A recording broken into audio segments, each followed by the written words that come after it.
AP కూటమిలోని ఆ జిల్లా ప్రజా ప్రతినిధులు చైర్మన్లలో వసూలు రాజ్యాలు పెరిగిపోయారన్న ఆరోపణలు ఉన్నాయి. ఎమ్మెల్యేలు కార్పొరేషన్ చైర్మన్ల దందాలు చేతివాటంపై ఫిర్యాదులు వెల్లువెత్తుతున్నాయి. దీంతో పార్టీ ప్రతిష్ట బంగాళాఖాతంలో కలుస్తోందనే విమర్శలు లేకపోలేదు. సొంత పార్టీ నేతలే ఈ విధంగా చెప్పే పరిస్థితి ఎందుకొచ్చింది? పార్టీ సీనియర్ నేత అక్రమాలకు గేట్లెత్తేశారా? ఓ చైర్మన్ తన సంస్థ ఉద్యోగుల పదోన్నతుల్లో అవినీతి అక్రమాలకు పాల్పడ్డారన్న సొంత పార్టీ కార్యకర్తల ఆరోపణలు ఏ కోణంలో చూడాలి? ఓ ఎమ్మెల్యే భూదందాల పంచాయతీపై అధినేత సీరియస్ అయ్యారా? ఇంతకీ ఆరోపణలు ఎదుర్కొంటున్న వారంతా ఏ పార్టీ, ఏ జిల్లాలో ఇదంతా జరిగింది? For more details, watch the story.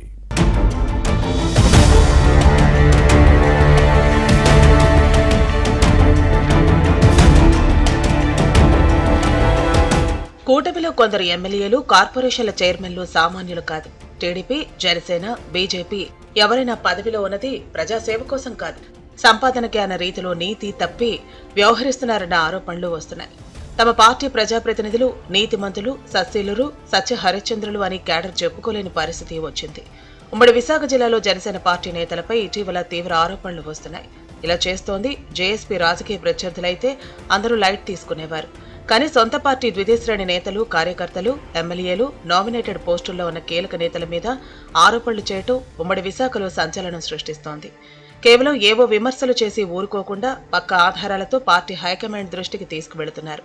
ఉమ్మడి విశాఖ జిల్లాలో కొందరు జనసేన ఎమ్మెల్యేలు, సీనియర్ నేతల తీరుపై తమకు ఉన్న అసంతృప్తిని క్యాడర్ వ్యక్తం చేస్తోంది. జేఎస్పీ లోకల్ లీడర్స్ అయితే తమ ఆవేదనను సోషల్ మీడియా ద్వారా వెళ్లగక్కుతున్నారు. కొందరు వాటిని స్థానిక వాట్సాప్ గ్రూప్స్ లో పోస్ట్ చేసి ప్రచారం చేస్తూ తమ ఆగ్రహాన్ని చల్లార్చుకుంటున్నారు. వచ్చిన అవకాశాన్ని దుర్వినియోగం చేస్తూ అక్రమ సంపాదన కోసం అరులు చాస్తూ ఉండటం విమర్శలకు తావిస్తోంది. పదవికి న్యాయం, అర్హులకు సాయం చేస్తూ పార్టీకి ప్రతిష్టను పెంచుతారనుకున్న వారే చెడ్డ పేరు తెస్తున్నారని, ఇది కొందరికి కష్టంగా ఉన్న నిష్ఠూర సత్యమని చెబుతున్నారు.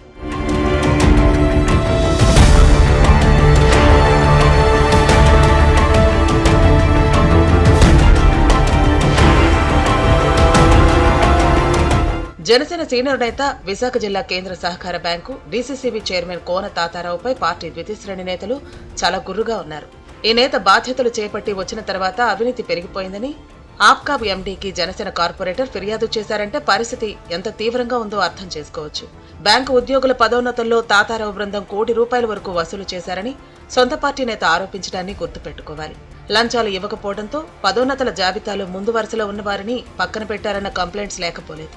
ప్రమోషన్లలో రిజర్వేషన్లను పాటించలేదన్న విమర్శలు వచ్చాయి. దీంతో బ్యాంకు ఉద్యోగుల్లో అసంతృప్తి, నిరాశ, నిస్పృహ నెలకొంది. డీసీసీబీ చరిత్ర గతంలో ఎన్నడూ లేని విధంగా ఈసారి సాధారణంగా జరగాల్సిన బదిలీలు, పదోన్నతుల్లో ₹1 కోట్ల చేతులు మారడంపై విజిలెన్స్, సిబిసిఐడితో విచారణ జరిపించాలన్న డిమాండ్ సొంత పార్టీ నుంచే వచ్చింది.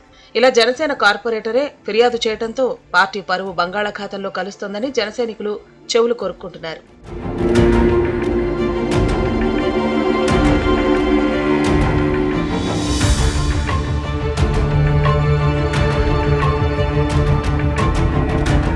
ఉమ్మడి విశాఖ జిల్లాలో జనసేన ఎమ్మెల్యేల్లో ఇద్దరి పనితీరుపై ద్వితీయ శ్రేణి నేతలు, కార్యకర్తలు పెదవి విరుస్తున్నారు. ఎన్నికల్లో గెలిచే వరకు తమను వాడుకుని ఇప్పుడు కూరలో కరివేపాకులా తీసి పారేస్తూ తీరని ద్రోహం చేస్తున్నారని క్యాడర్ ఆవేదన వ్యక్తం చేస్తోంది.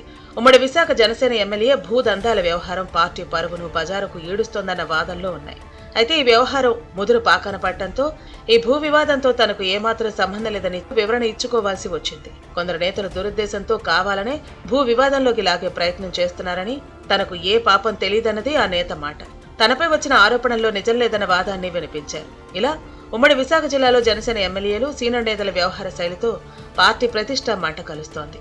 అలాంటి వారి వ్యవహార శైలిపై ద్వితీయ శ్రేణి నేతలు, కార్యకర్తలు ఆగ్రహంతో రగిలిపోతున్నారు. మున్ముందు ఇదే పందహ కొనసాగితే ఉమ్మడి విశాఖ జిల్లాలో గ్లాస్ పార్టీ పరువు రోడ్డున పట్టడం ఖాయమన్న ఆవేదన జన సైనికుల్లో కనిపిస్తోంది. మరి ఈ విషయంలో పార్టీ హైకమాండ్ ఎలా వ్యవహరిస్తుందో చూడాలి.